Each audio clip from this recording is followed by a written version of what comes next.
Hi guys, welcome back to top 10 movies. இன்னைக்கான வீடியோல 2025ல இப்ப ரீசெண்டா ஒரு ஃபேண்டசி ஆக்ஷன் அட்வென்ச்சர் கதையா ரிலீஸ் ஆன the legends of condor heroes படத்தோட முழு கதை விளக்கத்தை நாம இன்னைக்கு பார்க்க போறோம். சரியா ஒரு 4 மாதங்களுக்கு முன்னாடியே இந்த படத்தோட ட்ரெய்லரை நான் பார்த்துட்டேன். அப்பவே முடிவு பண்ணிட்டேன், இந்த படத்தை எப்பாடுபட்டாச்சும் நம்ம சேனல்ல தான் முதல் முறையா எக்ஸ்பிளனேஷன் பண்ணணும்னு. பாத்தீங்களா, அதே மாதிரியே இன்னைக்கு உங்களுக்காக அந்த படத்தையும் கொண்டு வந்திருக்கேன். இப்ப படத்தோட ஒன்லைன் என்ன அப்படின்னா, ஜின்னு சொல்லப்படக்கூடிய ஒரு மிகப்பெரிய மகாராஜா தாம் படைகளை வச்சு சின்ன சின்ன ராஜ்யங்கள் இருக்கும் இல்லையா, அது எல்லாத்தையும் சண்டையிட்டு அந்த ராஜ்யங்களை தனக்கு சொந்தமாக்க ஆரம்பிக்கிறான். இதுல ஹீரோ வாழ்ந்துகிட்டு இருந்த சாங் டைனாஸ்டின்னு சொல்லப்படக்கூடிய ஒரு சின்ன நகரமும் மாட்டிக்குது. என்னதான் உலகத்துல இருக்க பல நகரங்களை அந்த வில்லன் தான் கைக்குள்ள கொண்டு வந்தாலுமே ஒரே ஒரு ராஜ்யத்தை மட்டும் இவனால தோற்கடிக்கவே முடியல.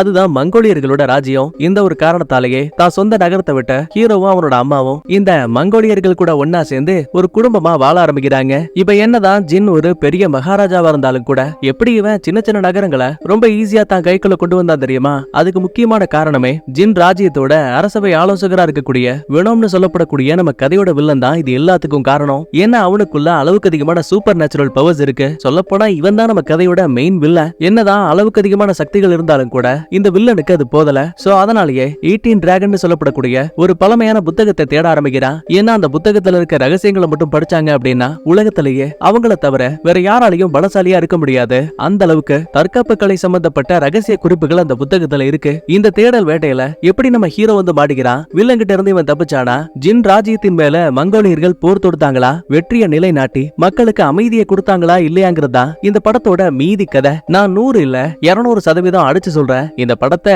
கதைக்காக பாக்குறீங்களோ இல்லையோ, படத்தோட எண்டிங்ல ஒரு பங்கமான ஃபைட் ஒன்று வரும். அதுக்காகவே இந்த படத்தை பார்க்கலாம். அந்த அளவுக்கு ஒருத்தான ஒரு சம்பவத்தை பண்ணிருக்கானுங்க. உங்க எல்லாருக்குமே தெரியும்ல, பொதுவான ஒரு படத்தை இந்த அளவுக்கு புகழ மாட்டேன். என்கிட்ட ரேட்டிங் கேட்டா கூட 10க்கு 10 கொடுப்பேன். அந்த அளவுக்கு ஒருத்த. சரி, புகழ்ந்தது போதும். வழக்கம் போல உங்க வீட்டு பிள்ளையா நினைச்சு வீடியோக்கு லைக் பண்ணிட்டு, இப்பதான் நம்ம சேனலுக்கு புதுசா வந்திருக்கீங்கன்னா சப்ஸ்கிரைப் பண்ணிட்டு பக்கத்துல இருக்க அந்த பெல் பட்டனையும் ஆன்ல வச்சுக்கோங்க. அப்பதான் அடுத்தடுத்த வீடியோக்குள்ள அப்லோட் பண்ணும்போது டக்குன்னு உங்க செல்போனுக்கு நோட்டிபிகேஷன் வரும். அப்படியே இன்னைக்கான விடுகதை என்னன்னு பார்க்கலாமா? பூவோடு பிறந்த நாவோடு கலந்த மருந்தாவான் விருந்தாவான் அவன் யார்? பார்க்கலாம் எத்தனை பேரு சரியான பதில சொல்றீங்கன்னு. சரி, இப்ப அப்படியே கதைக்குள்ள போலாமா?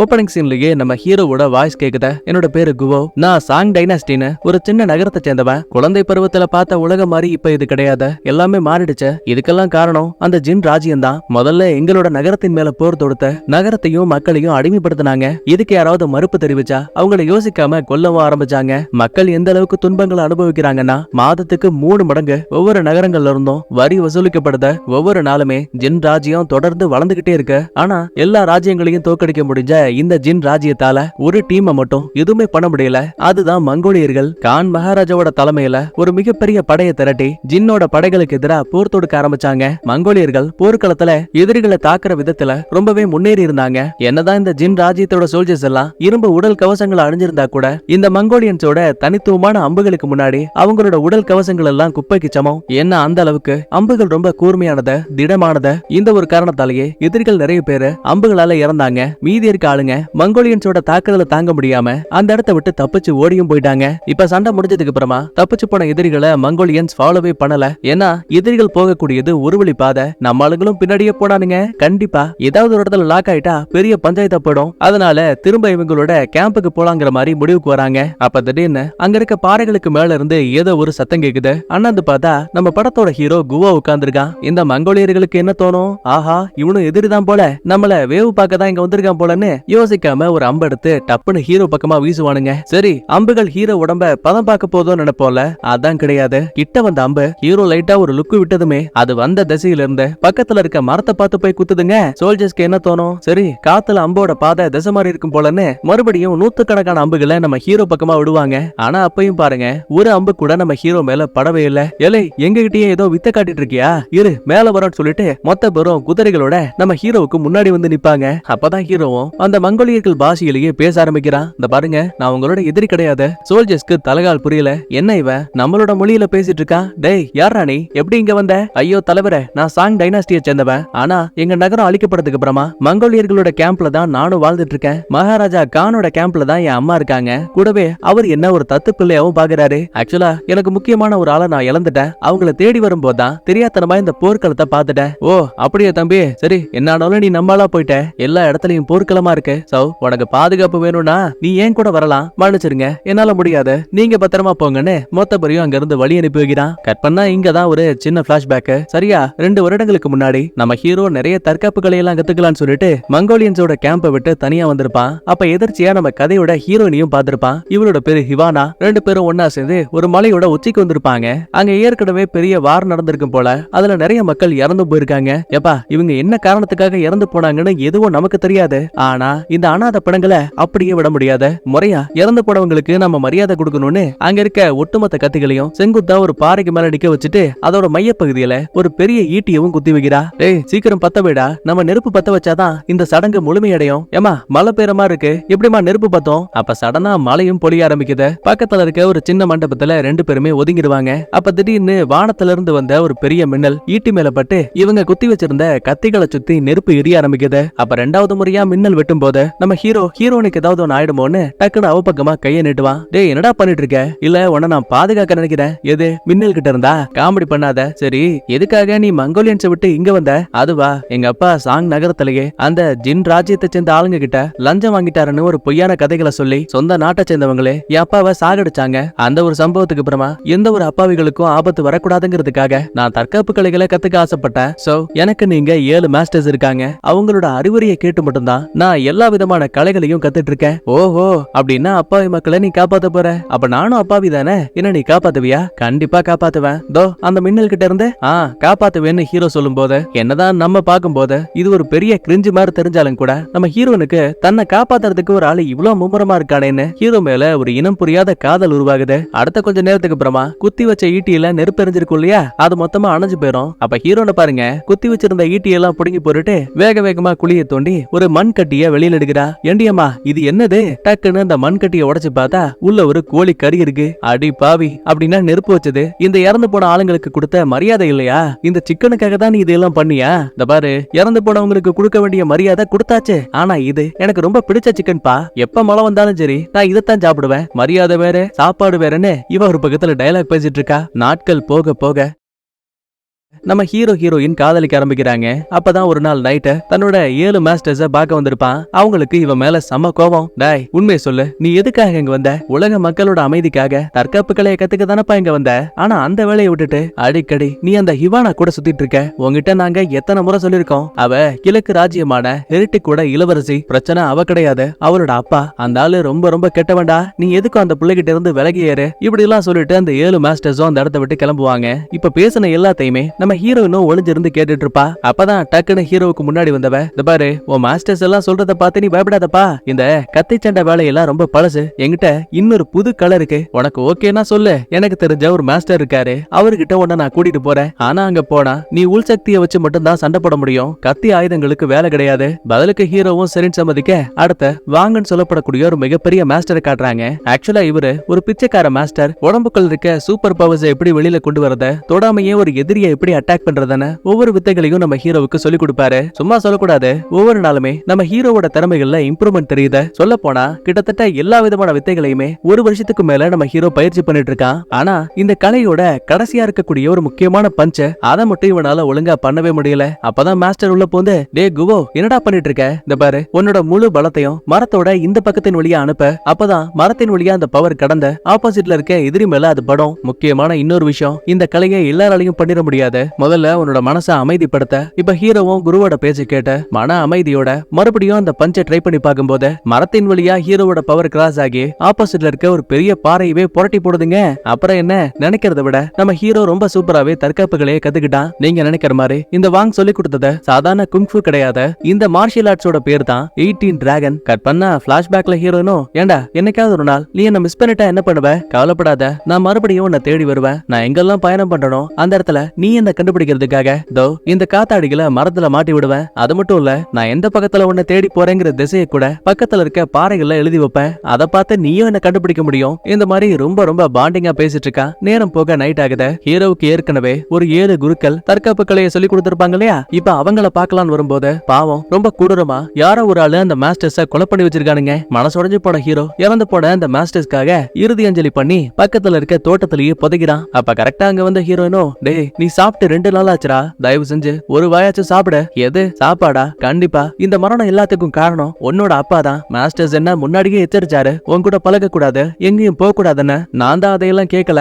எது எங்கப்பாவா? கண்டிப்பா அதுக்கெல்லாம் வாய்ப்பே கிடையாது. கொஞ்சம் அமைதியா யோசிச்சு பாரு. இங்க மொத்தமா 6 மாஸ்டர்ஸோட உடம்பு தான் இருக்கு. அப்படின்னா 7வது மாஸ்டர் இன்னும் உயிரோட இருக்காரு. அவரை பார்த்து நீ விசாரிச்சா கண்டிப்பா இந்த கொலையை பண்ணது யாருங்கிற விஷயம் தெரிய வரும். ஆனா கடைசி வரைக்குமே ஹீரோ அதையெல்லாம் கேட்காம கண்டிப்பா உங்க அப்பாவை இதுக்காக நான் பழி வாங்குவேன்னு சொல்லிட்டு அந்த இடத்த விட்டு கிளம்புவான். டேய் நீ என்னோட பிரிய மாட்டோன்னு சத்தியம் பண்ணீங்க, அது என்னாச்சு? சத்தியத்தை தூக்கி குப்பையில போட. இதுக்கப்புறம் நீயே நினைச்சாலும் நான் வரமாட்டேன்னு அழுதபடியே ஹீரோ அந்த இடத்த விட்டு ஓடி போயிடுவான். அடுத்த சில வாரங்களுக்கு அப்புறமா ஹீரோவோட 7வது மாஸ்டரை பார்க்க வந்திருக்கான். அவர்கிட்ட ஹீரோயினோட அப்பா தான் இந்த கொலையை பண்ணாரான்னு கேட்டா இல்ல, அவரை இந்த தீவளியே நான் பார்க்கலன்னு சொல்லுவாரு. அப்படின்னா அவசரப்பட்டு ஹீரோ தான் ஒரு தப்பான முடிவு எடுத்திருக்கான். அதே டைம்ல 6 மாஸ்டர்ஸ யாரு சாகடிச்சாங்கிற உண்மையும் இப்போ வரைக்கும் தெரியல. இப்ப ஹீரோனை பத்தி நம்மளால தப்பா புரிஞ்சுக்கிட்டதால திரும்ப அவளை தேடி கண்டுபிடிக்கிற முடிவுக்கு வந்திருப்பான். 1 வருஷம் ஆயிடுச்சு, ஆனா இப்போ வரைக்குமே அவளை பத்தி எந்த ஒரு தகவலும் கிடைக்கல. இது எல்லாத்தையுமே ஒரு சின்ன பிளாஷ்பேக்கா நம்ம ஹீரோ சொல்லி முடிக்கிறான். அதுக்கப்புறமா வழக்கம் போல மரத்துல ஒரு காத்தாடியை மாட்டி விட்டுட்டு நம்மால இங்க இருந்து கிளம்புவான். சரி, இன்னொரு பக்கத்துல ஹீரோனுக்கு என்னாச்சுன்னு பார்த்தா ஹீரோ எப்ப இவளை விட்டு பிரிஞ்சு போனானோ அந்த நாள்ல இருந்த இவ ஹீரோவை தேடிட்டு இருக்கா. இவ்வளவு நாளா நம்மால பீச் பிளாசம்னு சொல்லப்படக்கூடிய ஒரு மலையில தான் பதுங்கி இருந்திருப்பா. ஏன் தெரியுமா? 18 டிராகன் சொல்லப்படக்கூடிய மிகப்பெரிய தற்காப்பு கலை ரகசியம் இவகிட்ட ஒரு புத்தகமா இருந்திருக்கும். சோ அதோட ரகசிய குறிப்புகளை தேடி ஏற்கனவே சொன்ன மாதிரி இந்த ஜின் ராஜ்யத்தோட ஆலோசகர் இருக்கா இல்லையா, அவன் சுத்திக்கிட்டு இருக்காங்க.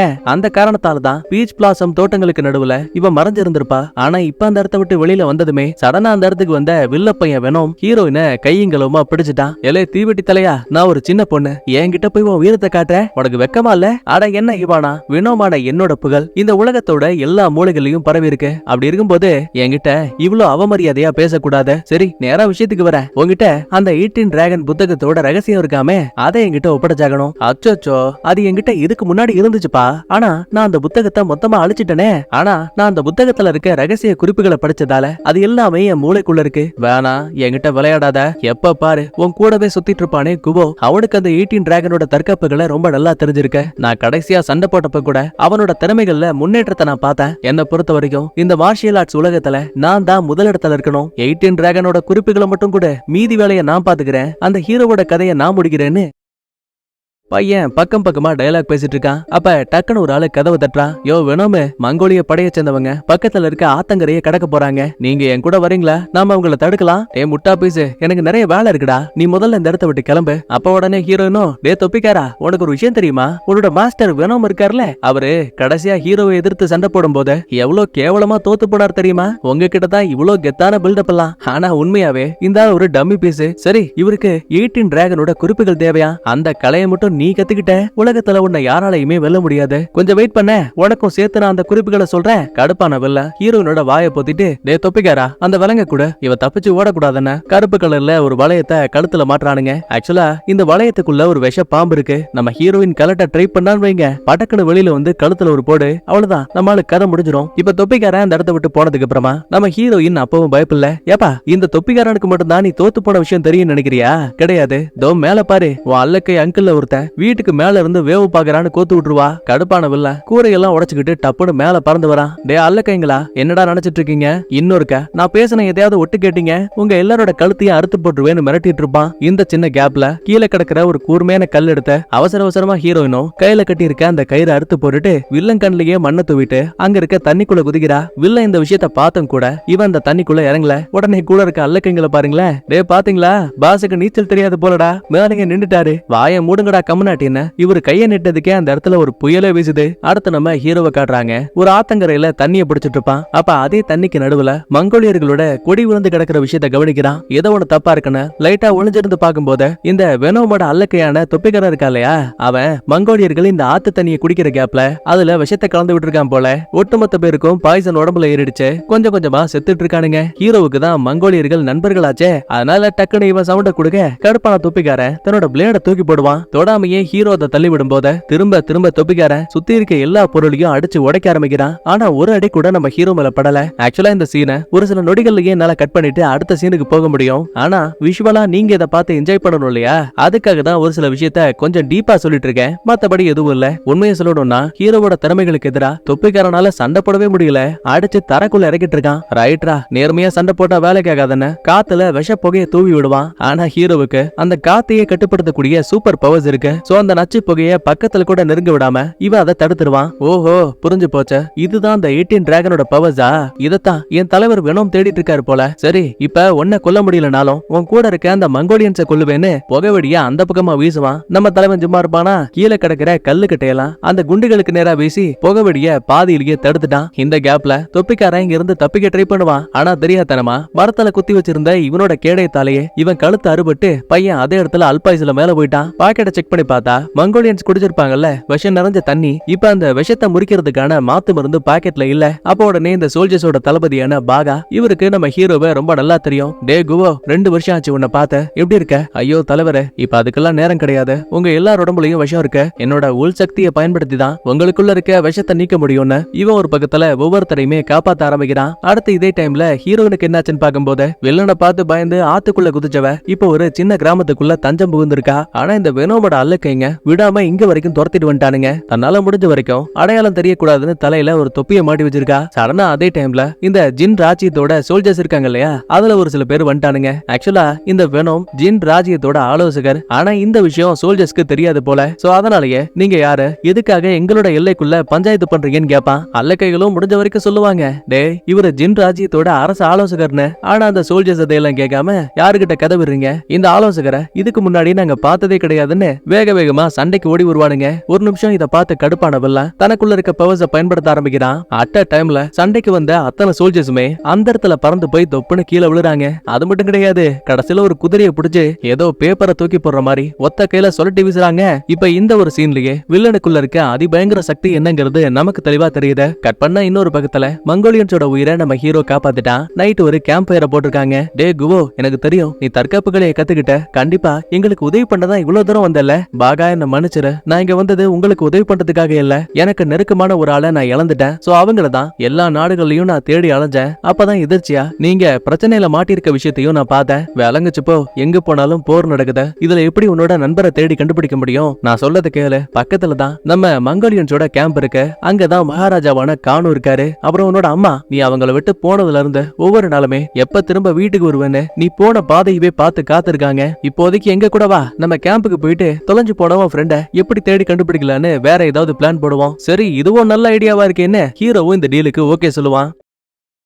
இன்னொரு பக்கத்துல வில்லங்கிட்ட இருந்து எஸ்கேப் ஆன ஹீரோயினும் பக்கத்துல இருக்க ஒரு ஆத்தங்கரைக்கு வந்திருக்கா. இப்ப ஒரு சின்ன பிளாஷ்பேக். லாஸ்டா ஹீரோ வில்லன் கூட சண்டை போட்ட மாதிரி ஒரு சின்ன விஷயத்த பேசிருப்பாங்க இல்லையா. சோ அந்த சண்டையில நம்ம ஹீரோயின் உடம்பு பெருசா பாதிக்கப்பட்டிருக்கும். அவளை காப்பாத்துறதுக்காக மலைக்கு மேல இருக்கக்கூடிய ஒரு மகா குரு கிட்ட கூட்டிட்டு போயிட்டு இருப்பான். அப்பதான் ஹிவானாவும், இந்த பாரு, நான் உனக்கு பாரமா இருக்க விரும்பல, என்ன காப்பாத்த முடியாது, என்ன அப்படியே விட்டுரு, சும்மா லூஸ் மாதிரி பேசாத, நான் உனக்கு ப்ராமிஸ் பண்ணிருக்கல எல்லா நேரத்திலயும் உன்னை பாதுகாப்பேன். அதுக்கப்புறமா குரு கிட்ட வரும்போது அவரும் தன்னோட உள் சக்தியை பயன்படுத்தி ஹீரோயின் உடம்புக்குள்ள ஏற்பட்ட காயங்களை கொஞ்சம் கொஞ்சமா குணப்படுத்த ஆரம்பிக்கிறாரு. அதோட விடலையே நம்ம ஹீரோவுக்கும் அந்த தற்காப்பு கலையை கத்து கொடுத்து, இந்த பாருங்க, உங்க 2 பேருக்குமே 18 டிராகனோட தற்காப்பு கலை ரகசியங்கள் தெரியும். எதிரிகள் கையில நீங்க மாட்டக்கூடாது. சோ எப்பவும் பாதுகாப்பா ஒன்னா இருங்கன்னு வழி அனுப்பி வைக்கிறாரு. இப்ப இதெல்லாம் நினைச்சு பார்த்தா நம்ம ஹீரோயின் வருத்தப்பட்டு இருப்பாங்க.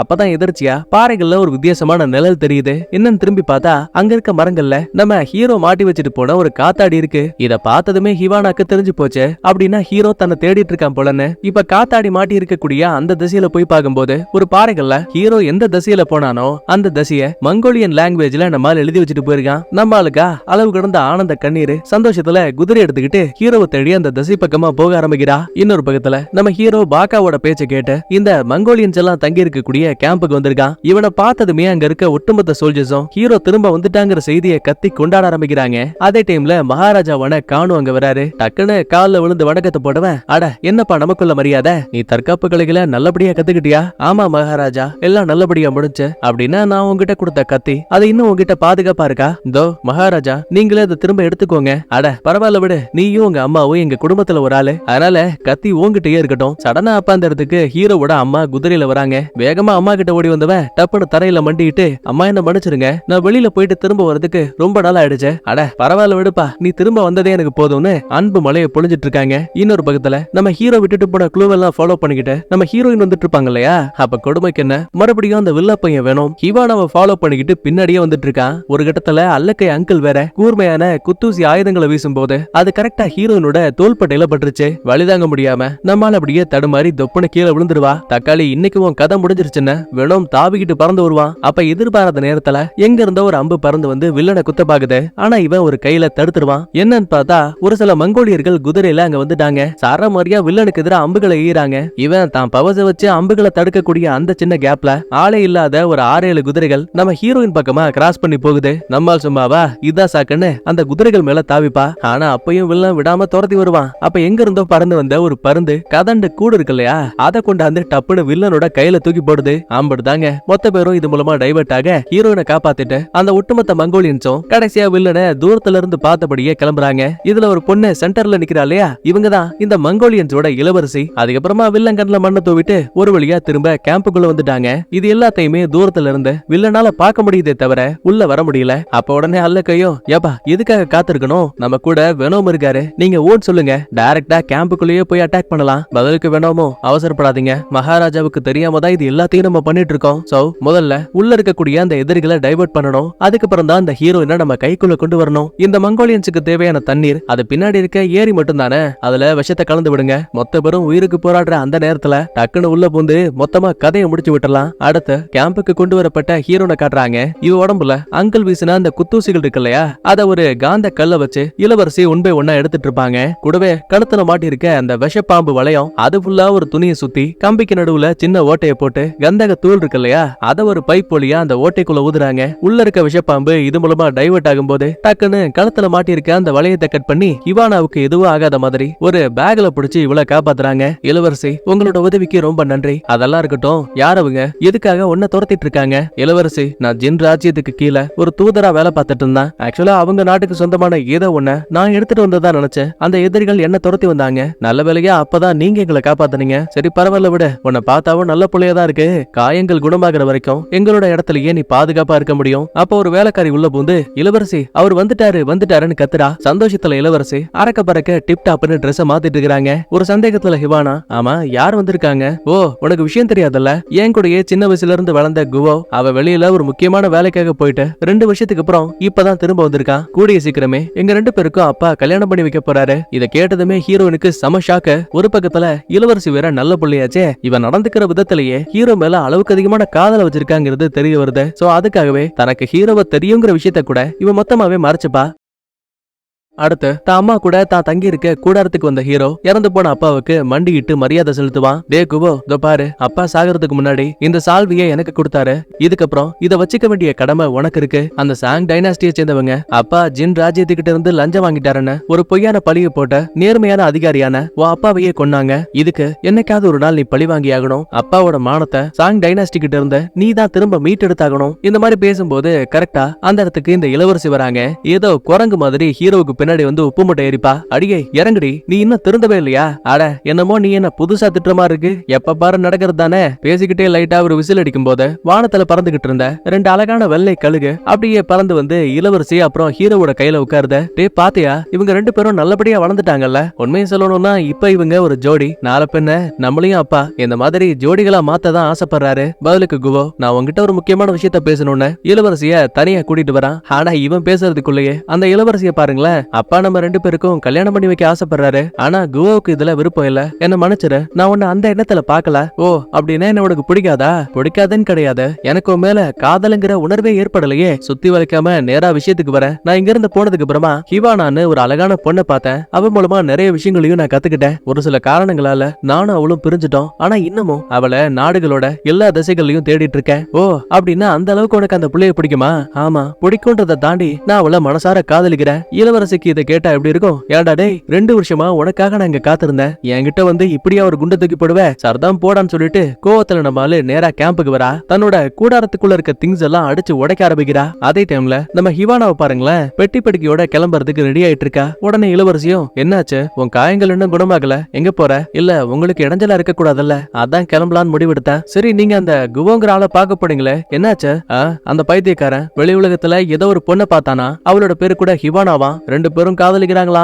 ஒரு சண்டையால பிரிஞ்சதுக்கு அப்புறம் கூட இவன் அந்த புள்ளைய தேடிட்டு இருக்கானா. அவ என்ன விட பேரழகியோ, என்னால அமைதியா இருக்கவே முடியல. ஆமா, உன் பேர் என்ன? ஆத்தி, உண்மையான பேரை சொன்னா மாட்டிப்போமேன்னு ஹான் அப்படின்னு பொய்யான பேரை சொல்லுவா. சரி, எப்படியும் நீ இந்த கேம்பை விட்டு வெளியில போக ஆசைப்படலையா, அதனால எனக்கு ஒரு உதவி பண்ணு, நானும் உன் கூட வரேன். வெளி உலகத்துல ஹீரோ தேடிக்கிட்டு இருக்க அந்த புள்ளைய நான் தேடி கண்டுபிடிக்கணும். என் கையாலேயே அவளை வெட்டி கொன்னா மட்டும்தான் எனக்குள்ள இருக்க கோவம் அடங்கும். பதில் எதுவுமே பேச முடியாம ஹிவானா அமைதியா இருக்கா. அதுக்கப்புறமா பக்கத்துல இருக்க குதிரை பண்ணையில இருந்த நம்ம ஹிவானாவுக்காக ஒரு நல்ல குதிரையை வாங்கலாமேன்னு இளவரசி வரும்போது அங்க இருக்க வேலைக்காரன் உள்ள போந்து, இளவரசி என்னாச்சுன்னு தெரியல, குதிரைகள் கொஞ்ச நேரமா தண்ணியே குடிக்க மாட்டேங்குது. ஒரு சந்தேகத்துல ஏரிய செக் பண்ணி பார்க்கும்போது முழுக்க முழுக்க தண்ணீர் விஷமா மாத்தப்பட்டிருக்கு, மீன்கள் எல்லாம் இறந்து மிதந்துட்டு இருக்கு. அப்பதான் இவானாவும் கண்டிப்பா இந்த வேலையை பார்த்தது என்ன துரத்தி வந்தா அந்த எதிரிகளா தான் இருப்பாங்க. உடனே இளவரசியும், அப்படின்னா நீ வெளியில போக தேவையில்லை, உன் கதையை முடிக்கிறதுக்கு அந்த எதிரிகள் காத்திருக்கிறதுக்கான வாய்ப்பு அதிகம். சரி இளவரசி, நீங்க சொன்ன மாதிரி நானும் இதே இடத்துல தங்குறேன், ஆனா ஒரு கண்டிஷன், எனக்கு சாங் டைனாஸ்டில ஒரு சில பிச்சைக்கார நண்பர்கள் இருக்காங்க,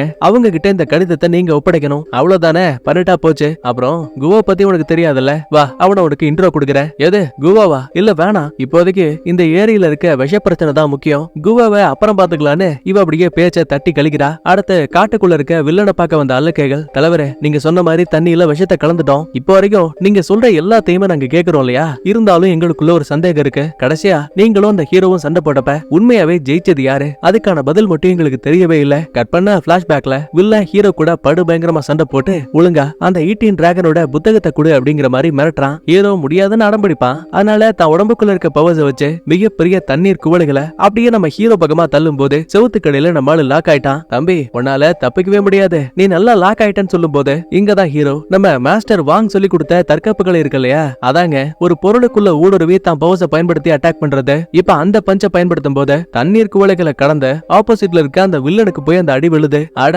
இது எப்படி உன்னால பண்ண முடிஞ்சது? அட கொஞ்சம் வெயிட் பண்ணுப்பா, இதை விட இன்னொரு ஸ்பெஷல் ஐட்டம் இருக்குன்னு கண்களுக்கே தெரியாத மந்திர சக்கரங்களின் மூலமா அந்த வெனோம போட்டு வெளுத்து வாங்குறாங்க. கடைசியா ஒரு அடி அடிக்கும் போது உயரமான கோட்டைகள்ல இருந்து அந்த வில்லன் கீழே விழுந்துட்ட மாதிரி தெரியுது. இதையெல்லாம் நினைச்சு பார்த்த வெனோமோ, ஏப்பா கிட்டத்தட்ட நான் தான் அந்த போட்டியில ஜெயிச்ச மாதிரின்னு அல்லக்கைகள் கிட்ட லைட்டா புருடா விட்டுட்டு இருக்கான். இதை கேட்டுட்டு அங்க இருந்த அல்லக்கைகள் கிளம்பிடுவாங்க. கடைசியா இருக்கக்கூடிய அங்கிளும், என்னையா வெனோம நம்ம வேலையாட்கள் கிளம்பிட்டாங்க, இந்த பாரு நீ அவங்க கிட்ட போய் சொல்லி ஏமாத்தலாம், ஆனா அன்னைக்கு நடந்த சண்டைய பார்த்ததுக்கான சாட்சி நான் இருக்கேன், நீ உண்மையாவே அந்த சண்டையில தோத்து போயிட்ட. கடுப்பான வில்லனும் தான் கையில இருக்க கம்புக்குள்ள இருந்து ஒரு விஷ பாம்பை வெளியில கொண்டு வந்து, இது நான் உனக்கு கொடுக்கக்கூடிய கடைசி வார்னிங், நடந்த சண்டை பத்தின ரகசியங்கள் உனக்கு மட்டும் தான் தெரியும், அதை உன்னோடயே வச்சுக்கிட்டா உன் உயிர் உனக்கு மிச்சமா இருக்கும். இப்ப சொல்ல, நடந்த சண்டையில யாரு ஜெயிச்சத? உயிர் பயத்தால அங்கிளும், தலைவரே நீங்க தான் அந்த ஹீரோவை புரட்டி எடுத்தீங்க, அவெல்லாம் உங்களுக்கு முன்னாடி ஒரு ஆளான்னு அப்படியே பையன் பிளேட்டை மாத்திட்டான். கட் பண்ண அடுத்த இப்ப மங்கோலிய ராஜா ஒரு மீட்டிங் போட்டிருக்காரு. அந்த இடத்துக்கு வந்த பாகா, அரசே அந்த ஜின் ராஜ்யத்தை சேர்ந்த ஒரு தொப்பிக்காரன் எங்க எல்லாருக்கும் தண்ணீர்ல விஷயத்தை கொடுத்த, கிட்டத்தட்ட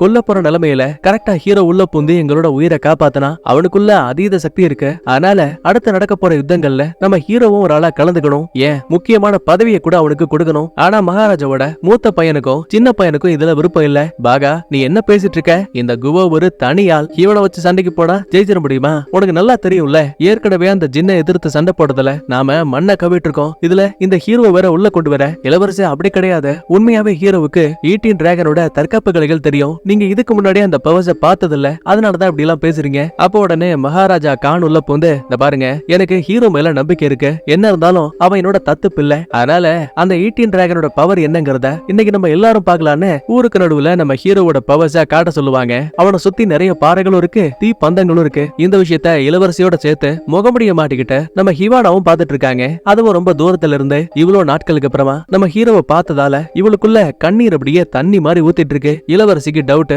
அம்மா உனக்கு என்னாச்சு, ஏன் இப்ப அழுதுட்டு இருக்க? இளவரசி ஒண்ணும் இல்ல, எனக்கு காயப்பட்டிருக்கல, அதான் லைட்டா வலிக்குது. ஓ அதனாலயான இளவரசியும் பெருசா கண்டுக்கல. அடுத்த சீன் ஹீரோ கிட்ட வருது. தனக்குள்ள இருக்க பவர்ஸ ஒன் பை ஒன்னா பயன்படுத்த ஆரம்பிக்கிறான். கண்ணுக்கே தெரியாத மாய சக்கரங்களின் மூலமா தன்னை சுத்தி இருக்கக்கூடிய பாறைகளை ஒன் பை ஒன்னா அடிச்சு துவம்சம் பண்ணிட்டு இருக்கான். கூடவே குரங்கு விட மோசமா மேலையும் கிளையும் தாவிட்டு இருக்கான். அது மட்டும் இல்லங்க, அதோட சேர்த்து அங்க இருக்க தீ பந்தங்களுக்கு மேல ஏறி அதுல இருக்கக்கூடிய நெருப்பையும் தான் பவர்ஸோட ஒன்னா சேர்த்து ரொம்ப ரொம்ப சூப்பரா சண்டை போட்டு காட்டுவான். இதெல்லாம் சுத்தி இருக்க மக்களும் மகாராஜாவும் பார்த்து மிரண்டு போறாங்க. அப்படியே கேமராவும் திரும்ப அங்க இருக்க ஒரு டவருக்குள்ள இருந்த இந்த வில்லனோட அல்லக்கைங்க 2 பேர் இருக்காங்க இல்லையா, அந்த பயலுங்களும் ஒளிஞ்சிருந்து இதெல்லாம் பார்த்துட்டு இருக்கானுங்க. பரவாயில்லையே, அந்த குவோவும் இங்கதான் இருக்கானா? தலைவருக்கு இது வசதியா போச்ச. ஹிவானா குவோன்னு 2 பேரையும் அட் அ டைம்ல பிளான் பண்ணி பிடிக்க முடியும். அடுத்து மகாராஜா ஹீரோவுக்கு பக்கத்துல வந்து, நான் எத்தனையோ போர்கள்ல கலந்திருக்கேன், எண்ணில் அடங்காத வெற்றிகள் அடைஞ்சிருக்கேன், ஆனா இப்படி ஒரு தற்காப்பு கலைய நான் இதுக்கு முன்னாடி பார்த்ததே கிடையாது. உண்மையாவே உன்னால மட்டும்தான் இந்த கலைகளை பயன்படுத்த முடியுமா? அரசே இல்ல, என்ன தவிர மொத்தமா 5 பேரால இந்த கலைகளை பயன்படுத்த முடியும். முதல் ஆளு மாஸ்டர் வாங், அவர் தான் எனக்கு இந்த கலைகளை கத்து கொடுத்தாரு. 2வது ஆளு ஜின் ராஜ்யத்தோட அரசு ஆலோசகரா இருக்கக்கூடிய வெனோம். 3வது ஆளு டைசோ. 4வது மேற்குல இருக்கக்கூடிய ஹெரிட்டிக் ராஜ்யத்தோட ராஜா, அதாவது நம்ம ஹீரோயின் ஹிவானா இருக்கா இல்லையா, அவளோட அப்பா. 5வது ஆள் தான் வடக்கு ராஜ்யத்தோட தாமன். ஆக்சுவலா இவங்க எல்லாருமே தனித்துவமான தற்காப்பு கலைகளை கத்துக்கிட்டு இருக்காங்க. அதுவே நான் கத்துக்கிட்டது 18 டிராகன் சொல்லப்படக்கூடிய இந்த 5 கலைகளையும் ஒன்னு சேர்த்த இன்னொரு புதுவிதமான கலை. பொதுவா இந்த கலைகளை கத்துக்கிட்ட 5 மாஸ்டர்ஸும் தன்னோட உள் சக்திகளை மட்டுமே பயன்படுத்தி சண்டை போடுவாங்க. ஆனா நான் கத்துக்கிட்ட இந்த கலைகள் மூலமா வெளிப்புற சக்தியவும் என்னால ஆயுதமா பயன்படுத்த முடியும், அதாவது பஞ்ச பூதங்களை. இந்த மாதிரி பேசிட்டு எதர்ச்சியா தூரத்துல இருக்க நம்ம ஹீரோயினை ஹீரோ கவனிக்கிறான். அவளோட கண்களை பார்த்ததுமே ஒருவேளை ஹிவானாவா இருக்குமோன்னு இவனுக்குள்ள ஒரு சந்தேகத்துல மகாராஜாவும், என்னாச்சு உனக்கு? மன்னிச்சிருங்க அரசே, எனக்கு பழக்கப்பட்ட ஆள் மாதிரி இருந்தாங்க, அதனாலதான் பார்த்தேன். அதுக்கப்புறமா ஹீரோயின் அந்த இடத்த விட்டு போயிடுவாங்க. அப்போ ஒரு காவலாளி உள்ள போந்து, அரசே ஒரு சின்ன தப்பு நடந்து போச்சு, நம்ம சோல்ஜர்ஸ்ல ஒரு சில பேர் இறந்து போயிருக்காங்க, அப்படின்னா எதிரிகள் யாரோ உள்ள வந்துட்டாங்கன்னு நினைக்கிறேன். கண்டிப்பா அவங்க தான் தண்ணியில விஷத்தை கலந்துருப்பாங்க. நம்ம இதுக்கு மேலயும் அமைதியா இருக்க முடியாது. நாளைக்கு காலையில விடிஞ்சதுமே நாம எதிரிகள் கூட எப்படி சண்டை போடுவாங்கிறத நம்ம ஹீரோவுக்கு ஒரு டெமோவா காட்டுங்க. ஏன்னா வரப்போற யுத்தங்கள்ல நம்ம குவோவும் கலந்துக்க போறான். கட் பண்ணா காலையில விடியுது. இந்த மங்கோலியன்ஸ் எல்லாம் எதிரிகள் தங்களை தாக்க வரும்போது 2ஆ பிரிஞ்சு எதிரிகளை முதல்ல சுத்தி வளைச்சுதான் தாக்குவாங்க. இப்ப இந்த விஷயத்த ஹீரோ பாக்குற அதே டைம்ல பக்கத்து டவர்ல இருந்த இளவரசியும் ஹிவானாவும் பாத்துட்டு இருக்காங்க. போர் யுக்திகளை பத்தி ரொம்ப நல்லா தெரியும். அதனால இந்த வியூகத்துல போனீங்க கண்டிப்பா எதிரிகள் உங்களை தோக்கடிச்சிருவாங்க. ஏன்னா ஜின் ராஜ்யம் ரொம்ப ரொம்ப ஆபத்தானத. நீங்க தான் குவோ வெளியூர்களுக்கு பயணம் பண்ணிட்டு திரும்ப இங்க வந்தான்னு சொன்னீங்கல்ல, ஒருவேளை அவர்கிட்ட ஜின் ராஜ்யங்கள் சம்பந்தப்பட்ட போர் சம்பந்தமான குறிப்பு புத்தகங்கள் இருக்கான்னு கேளு, அது உங்களுக்கு உதவியா இருக்கும்னு சொல்லுவா. அதே டைம்ல வாசல் கிட்ட எக்கச்சக்கமான பிச்சைக்காரங்க வந்திருக்காங்கிற மாதிரி ஹீரோவுக்கு தகவல் கிடைக்குது. சரி, என்ன நேரம் அங்க வந்தவன், ஐயா நீங்களாம் யாரு, எதுக்காக இங்க வந்தீங்க? தம்பி உங்க பேரு தான் குவோவா? நாங்க சாங் டைனாஸ்டியை சேர்ந்த பெக்கர் கிளான் மங்கோலியன்ஸான நீங்க ஜின் ராஜ்யத்து கூட போர் தொடுக்க போறீங்களாமே, அதுக்கு உதவி பண்றதுக்காக தான் நாங்க இங்க வந்தோம். எங்களுக்கு போர் வியூகங்களை பத்தி ரொம்ப நல்லா தெரியுங்கிறாங்க. அப்படியா, ரொம்ப நல்லதா போச்சுன்னு இவங்க தங்கறதுக்கு ஒரு அறையை கொடுக்குறாங்க. அடுத்த கொஞ்ச நேரத்துக்கு அப்புறமா சத்தமே போடாம அந்த பிச்சைக்காரங்களை பார்க்க வந்த ஹீரோயினும், யோ பெருசுங்களா, இந்த பாரு நான் நேரடியா அந்த ஹீரோவுக்கு போர் வியூகங்களை கொடுக்க முடியாது, ஆனா உங்க மூலமா என்னால கொடுக்க முடியும். அந்த ஒரு காரணத்துக்காக மட்டும்தான் நான் இங்க உங்களை வர வச்சிருக்கேன். தலைவி அதெல்லாம் ஓகே தான், நீங்க பிரிஞ்சு போனதுல இருந்து ஹீரோ உங்களை தேடிட்டு இருக்காரு போல, நீங்க ஏன் உங்களை பத்தி வெளிப்படையா சொல்லக்கூடாது? அதெல்லாம் ஒண்ணும் தேவையில்ல, வந்த வேலையை மட்டும் பாருங்கன்னு திட்டி விட்டுருவா. அடுத்த இன்னொரு பக்கத்துல நம்ம ஹீரோயின் சம்பந்தப்பட்ட ஒரு ஓவியத்தை கையில வச்சு ஃபீல் பண்ணிட்டு இருப்பான். அப்ப சடனா உள்ள வந்த இளவரசி, ஏப்பா நான் உங்ககிட்ட ஒரு முக்கியமான விஷயத்த கேட்கணும். நீ வெளியூர்களுக்கு போயிட்டு திரும்ப வரும்போது இந்த ஜின் ராஜ்யங்கள் சம்பந்தப்பட்ட ஏதாவது போர் குறிப்புகளை கொண்டு வந்தியா? ஆமா இல்ல, அந்த மாதிரி என்கிட்ட ஒரு புக் இருக்கு. ஆமா, இத பத்தி உனக்கு எப்படி தெரியும்? ஒரு சந்தேகத்துல, ஆமா இந்த புத்தகத்தை யார் உனக்கு கொடுத்தத? இளவரசி, நான் ஹிவான்னு சொல்லி ஒரு பொண்ண சொன்னேன்ல, அவதான் எனக்கு இந்த குறிப்புகளை கொடுத்தா. இதை கேட்டதுமே இளவரசிக்கு ஒருவேளை ஹீரோ சொல்லக்கூடிய அந்த ஹிவான் தான் தாங்கிட்ட பொய்யான பேரை சொல்லி இருக்கக்கூடிய ஹானா இருக்குமோன்னு ஒரு சின்ன சந்தேகம் உருவாகுது. நேரம் போக நைட் ஆகுது. நம்ம ஹீரோ கிட்ட போர் குறிப்புகள் இருக்கும் இல்லையா, அந்த புத்தகத்தை எடுத்து வச்சு எப்படி எல்லாம் அட்டாக் பண்ணலாங்கிற மாதிரி பேசுவாங்க. அதுக்கேத்த மாதிரி வந்த பிச்சைக்காரங்களும் ஒவ்வொரு சக்கர வியூகத்துக்கான பேப்பரை மட்டும் வரைஞ்சு கொடுக்குறானுங்க. அதை பார்த்ததுமே ஹீரோவுக்கு ரொம்ப ஆச்சரியமா இருக்கு. ஆமா, யார் இதை வரைஞ்சது? அனாத்த நான் தான் வரைஞ்சேன். ரொம்ப சூப்பரா இருக்கு. எதிரிகளை இடது பக்கத்துல இருந்தா தாக்கலாம்னு சொல்றீங்க, எது இடது நான் எழுதிருக்குதே அப்படின்னா சோத்தாங்கையா பீச்சாங்கையான்னு இந்த பையன் ஏதோ புலம்பிட்டு இருக்கிறான். ஆக்சுவலா என்ன இருக்குன்னா, இந்த பயலுங்க வரைஞ்சதா சொன்னாங்க இல்லையா, அது எதையுமே இந்த பிச்சைக்காரங்க சொந்தமா வரையல. நம்ம ஹீரோயின் இருக்கா இல்லையா, அவதான் இந்த அறையோட வெளிப்பக்கத்துல இருந்த ஹீரோ பேசுறதுக்கு ஏத்த மாதிரி போருக்கான வியூகங்களை ஒரு பேப்பர்ல வரைஞ்சு கொடுத்துட்டு இருக்கா. இப்ப இவ பண்ணிட்டு இருக்க எல்லாத்தையுமே நம்ம இளவரசியும் ஒளிஞ்சிருந்து பாத்துட்டாங்க. சோ சந்தேகம் கன்ஃபார்ம் ஆயிடுச்சு. இந்த ஹான் தான் ஹிவான் அப்படிங்கிற உண்மை தெரிஞ்சு போச்சு. அன்னைக்கு நைட்டே குதிரை பண்ணையில நம்ம ஹீரோனை வளைச்சு பிடிச்சு, நீதான் ஹிவானா, எங்கிட்ட இருந்து எல்லா உண்மையும் மறைச்சிட்டல இளவரசி, எல்லாத்துக்கும் ஒரு சில காரணங்கள் இருக்கு, அதை என்னால ஓப்பனா சொல்ல முடியாத. நான் தான் உங்ககிட்ட அப்பவே சொன்னல, இந்த மங்கோலியன்ஸை விட்டு நான் கிளம்புறேன்னு. நீங்க தான் இருக்கணும்னு அடம் பிடிச்சீங்க. ரொம்ப பேசாத, உங்ககிட்ட அக்கறையாவும் கனிவாவும் இருந்ததுக்கு நீ என்கிட்டயே போய் சொல்லி ஏமாத்திட்டல. இதுக்கு உனக்கு சரியான தண்டனையை கொடுப்பேன்னு ஒரு பட்டாக்கத்தையே கையில் எடுக்கிறா. இந்த பாருங்க இளவரசி, நான் செஞ்ச தப்புக்கு நீங்க என்ன வெட்டி கொள்ளலாம், அதை நான் ஏத்துக்கிறேன். ஆனா சண்டை போடாம தோக்குறது எனக்கு அது அசிங்கம். அதனால வாங்க ரெண்டு பேரும் சண்டை போட்டு பார்க்கலான்னு இளவரசி கையில வாளை வச்சுக்கிறா. நம்ம ஹீரோயின் கையில ஒரு இரும்பு கம்பிய வச்சிருக்கா. ரெண்டு பேரும் மாத்தி மாத்தி அடிச்சுப்பாங்க. ஒண்ணுக்கு ஒண்ணு சளைச்சதில்ல. அப்ப ஹீரோனை பாருங்க, கையில வச்சிருக்க இரும்பு ராட திருப்பும் போது அதுல ரெண்டு விதமான கம்பிகள் இருக்கு. அட, இத வச்சா என்கிட்ட சண்டை போட போறேன்னு இந்த இளவரசி ஆரம்பத்துல சிரிப்பாங்க. ஆனா சண்டை ஆரம்பிச்சதுமே ஹிவானா ராட வச்சு அடிப்பா. இளவரசி தடுக்க ட்ரை பண்ணுவாங்க. ஆனா இந்த ராட் இருக்கு இல்லையா, அது ஆக்சுவலா வளையக்கூடியது. சோ என்னதான் தேக்கினாலுமே மேல் பகுதி அப்படியே வளைஞ்சு இளவரசி முதுகுல கண்ணா பின்னாடி காயத்தை ஏற்படுத்துது. ஒரு கட்டத்துல கையில இருந்த வாளும் கீழே விழுந்துரும். கத்தி போடா என்ன, கை இருக்கு, வா மல்யுத்தம் பண்ணி பாக்கலான்னு மறுபடியும் சண்டை போடுவாங்க. அப்ப நிலத்தர மாதிரி கீழே விழும்போது இளவரசி உடம்பு பாதிக்கு மேல அசையவே மாட்டேங்குது. அடியே ஹிவானா, என்னடி பண்ணி தொலைஞ்ச, என் உடம்பு அசைய மாட்டேங்குது. அச்சச்சோ, நான் தாமா உங்களோட மர்ம புள்ளிகள்ல ஒரு சின்ன குண்டூசியை குத்தி இருக்கேன், கவலைப்படாதீங்க, சரியா ஒரு மணி நேரத்துல மறுபடியும் உங்க உடல் பழையபடி திரும்பிடும். இத சொல்லிட்டு இருக்கும் போதே டக்குனு அந்த இடத்துக்கு இந்த வில்லப்பையன் வந்துட்டான். மாட்னியா, இன்னைக்கு உன்னால என்கிட்ட இருந்து தப்பிக்க முடியாதுன்னு தலையை வளைச்சு பிடிக்கும் போது பயத்துல ஹிவானாவும் கையில இருக்க இரும்பு ராட வச்சு அடி அடி நடிக்கிறா. ஆனா வில்லப்பையனுக்கு அதெல்லாம் ஒரு பெரிய விஷயமாவே தெரியல. உடனே பக்கத்துல இருக்க குதிரைகளோட கால்ல ரெண்டு அடிய போட்டதுமே அது கடுப்புல எட்டி வில்லனோட மூஞ்சிலிக்கு ஒரு எத்து, கண்ணு ஒரு பக்கத்துல செவந்தே போச்சு. இந்த கேப்ல ஹீரோயின் தப்பிக்க ட்ரை பண்ணுவாங்க.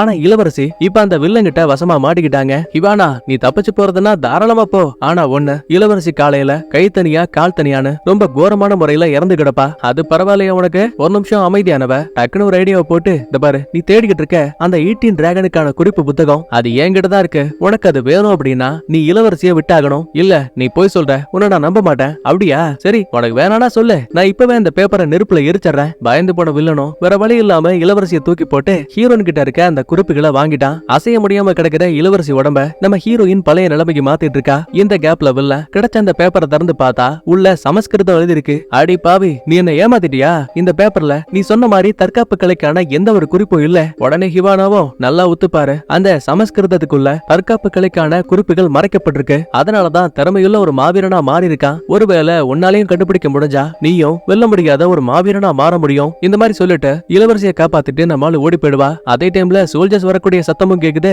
வில்லனால ரொம்ப நேரம் இங்க இருக்க முடியாது இல்லையா? சோ துண்டை காணும் துணியை காணும் அங்க இருந்து எஸ்கேப் ஆயிடுவான். அடுத்து தப்பிச்சு வந்த இளவரசி எதுக்காக அவங்க கிட்ட அந்த குறிப்புகளை கொடுத்த? ஒருவேளை ஹீரோ மாதிரியே அவனும் பலசாலி ஆயிட்டா என்ன பண்றது? அதெல்லாம் ஒண்ணும் கிழிக்க முடியாது. என்னதான் சமஸ்கிருதத்துல நான் ஒரு சில தற்காப்பு கலைக்கான ரகசிய குறிப்புகளை வச்சாலும் அது தவறானத. முறையா பயிற்சிகளை பண்ணா மட்டும்தான் 18 டிராகனோட சக்தியை முழுசா பெற முடியும். ஒருவேளை அதுல ஏதாவது ஒரு சின்ன தப்பு ஏற்பட்டா கூட அந்த அபரிவிதமான சக்தியை ஒருத்தனை பைத்தியமா மாத்திரும். என்ன பொறுத்த வரைக்கும் வில்லன் கண்டிப்பா அந்த லெவலுக்கு போக மாட்டான். ஏன், அவனால சமஸ்கிருதத்துக்குள்ள வரைச்சு வச்சிருக்க அந்த குறிப்புகளை கூட கண்டுபிடிக்க முடியாது. அண்ட் இன்னொரு முக்கியமான விஷயம், நீங்க எப்ப ஹீரோவை காதலிக்கிறேன்னு சொன்னீங்களோ அந்த நிமிஷமே நான் அவனை விட்டு விலகிட்டேன். நாளைக்கு காலையில விடிஞ்சதுமே நான் இந்த இடத்த விட்டு போயிடுவேன். உங்களுக்கு நான் தொல்லையாவும் இருக்க மாட்டேன். பதிலே பேசாம இளவரசி அமைதியா இருப்பாங்க. காலையில விடியத நம்ம ஹீரோனும் கிளம்பிட்டா. அதே டைம்ல ஹீரோவும் அமைதியா இருப்பான். அப்பதான் அம்மாவும், என்னடா நீ எந்த பொண்ணை காதலிக்கிற? அவளை பத்தி ரொம்ப யோசிச்சுட்டு இருக்கியோ? அம்மா, நான் காதலிக்கிறேன்னு உங்களுக்கு எப்படி தெரியும்? அட, பெத்த புள்ளியோட மனசு அம்மாவுக்கு தெரியாதா? அப்பதான் ஹீரோவும், அம்மா நான் வெளி உலகத்துக்கு போறேமா, எனக்கு பிடிச்ச அந்த பொண்ணை நான் எப்படியாச்சும் தேடி கண்டுபிடிச்சிட்டு சீக்கிரமே திரும்ப வரேன், தாராளமா கிளம்பு, உன்னோட ஆசைகளை நான் தடுக்க மாட்டேன். அடுத்து மகாராஜாவை பார்த்தவன் இதுக்கான பெர்மிஷனை கேட்கும் போது அவரும் தடுக்கல, நல்லபடியா போயிட்டு வா. ஆனா ஒண்ணு, நம்ம மங்கோலியன்ஸுக்கு ஆபத்து வந்தா நீ திரும்ப இங்க வந்தாகணும். உத்தரவை ஏத்துக்கிட்டு மறுபடியும் ஹீரோ எல்லா ஊர்களையும் ஹீரோயினை தேட ஆரம்பிக்கிறான். இதுலயே கிட்டத்தட்ட ஒரு சில மாதங்கள் போகுது. அப்ப திடீர்னு ஒரு காவலாளி மங்கோலிய ராஜா கிட்ட ஓடி வரான். தலைவரே, ஒரு சின்ன தகவல் கிடைச்சிருக்கு. நம்மளோட தென்கிழக்கு படைகளை அந்த ஜின் ராஜ்யத்தை சேர்ந்த ஆளுங்க பிடிச்சிட்டாங்க. நாம எவ்வளவு நாளைக்கு அமைதியா இருக்க முடியும்? இதான் சரியான நேரம். நாங்க ஏற்கனவே திட்டத்தை உருவாக்கிட்டோம், பதிலடியை கொடுத்தாகணும். பக்கத்துல இருக்க ஆற்று பகுதியை கடந்து போனா ஜின் ராஜ்யத்தை எதிர்பாராத நேரத்துல நேரடியா அட்டாக் பண்ண முடியும். ஆனா ராஜாவுக்கு இன்னொரு ஐடியா வருது. ஆற்று பகுதியை கடந்து போறது மிகப்பெரிய சுத்த. அதனால அதுக்கு முன்னாடியே சாங் டைனாஸ்டின்னு நம்ம ஹீரோ பிறந்து வளர்ந்த ஊர் இருக்கு இல்லையா, அந்த நகரத்தை கடந்து போனா ஜின் ராஜ்யத்தை ரொம்ப ஈஸியா அழிக்க முடியும்னு சொல்லுவாரு. பிரச்சனை என்னன்னா, ஏற்கனவே அந்த நகரம் ஜின் ராஜ்யத்தோட கட்டுப்பாட்டுக்குள்ள இருக்கு. அதனால ஒரு சில அதிகாரிகளுக்கு லஞ்சம் கொடுத்தா மட்டும்தான் அந்த ஊருக்குள்ள இவங்களோட படைகளை அனுமதிப்பாங்க. இப்ப இந்த விஷயம் அந்த பிச்சைக்கார கிளான் இருக்கு இல்லையா, அவங்களுக்கும் தெரிய வருது. எப்படியாச்சும் இத ஹீரோனுக்கு இன்ஃபார்ம் பண்ணலாம் ட்ரை பண்ணுவாங்க.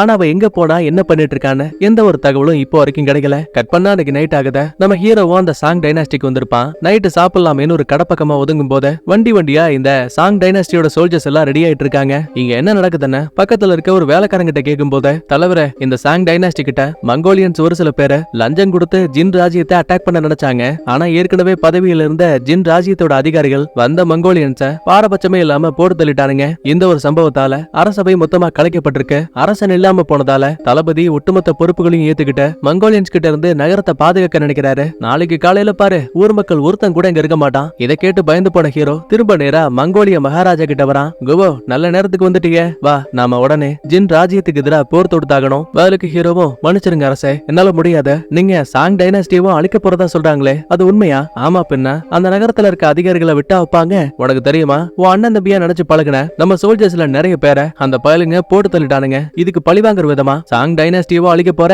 அதுக்கு அப்புறமா இருக்கக்கூடிய அந்த ஜின்ஸோட ராஜ்யத்தையும் அழிக்க போற. அரசே எனக்கு இதுல உடன்பாடு இல்ல. உங்களுக்கு தெரியும்ல நான் பிறந்து வளர்ந்த இடமே அதான். சொல்ல போனா அது எனக்கு இன்னொரு வீடு மாதிரி. என்னடா லூசு மாதிரி பேசிட்டு இருக்க? உங்க அப்பா மேல தப்பான பழிகளை போட்ட அவரோட உயிரெடுத்த ஊர் அது. ஆனா நீ என்னமோ அந்த ஊர் மக்களுக்காக இப்படி வந்து நிக்கிற. கடைசியா எச்சரிக்கிற, வழியை விட்டு விலகுவியா மாட்டியா? முடியவே முடியாதுன்னு அடம்பிடிப்பான். சரி அப்படின்னா ராஜாவான என்னையே எதிர்த்த குற்றத்துக்காக உனக்கு மரண தண்டனை கொடுக்கறேன்னு உத்தரவு போடுவாரு. தூளி கூட மறுக்காம ஹீரோவும் அதை ஏத்துப்பான். காவலாளிங்க ஹீரோவோட தலையை வெட்ட போற நேரத்துல கரெக்டா உள்ள வந்த பாகா, அரசே தலையிடுறதுக்கு மன்னிச்சிருங்க, உங்க தீர்ப்பை ஒரு முறைக்கு இருமுறை யோசிச்சு பாருங்க. இந்த ஹீரோ நம்ம ஆளுங்கள ஒருத்தனா இருந்திருக்கான். ஏன் உங்களோட தத்து பிள்ளைய கூட நினைச்சிருக்கீங்க? இப்பேற்பட்ட ஒருத்தனை கொல்றதா இருந்தா என் உயிரை இவன் காப்பாத்திருக்கான். சோ முதல்ல என்ன கொன்னுட்டு அதுக்கப்புறமா ஹீரோவை சாகடிங்க. ஒரு நிமிஷம் அமைதியான மகாராஜா, சரி நான் முதல்ல போருக்கு போயிட்டு வரேன், அதுக்கப்புறமா உனக்கு தண்டனை கொடுக்கறேன்னு ஹீரோவையும் அவன் அம்மாவையும் காவல்ல வச்சுட்டு மகாராஜா அந்த இடத்த விட்டு கிளம்பிடுவாரு. ஆனா நம்ம ஆளால இதை கேட்டு அமைதியா இருக்க முடியல. வேக வேகமா அம்மா கிட்ட வந்தவன், வாங்கம்மா உடனே இந்த இடத்த விட்டு கிளம்பலாம், நீங்க ஆசைப்பட்டீங்கல்ல வெளி உலகத்தை பாக்கணும்னு.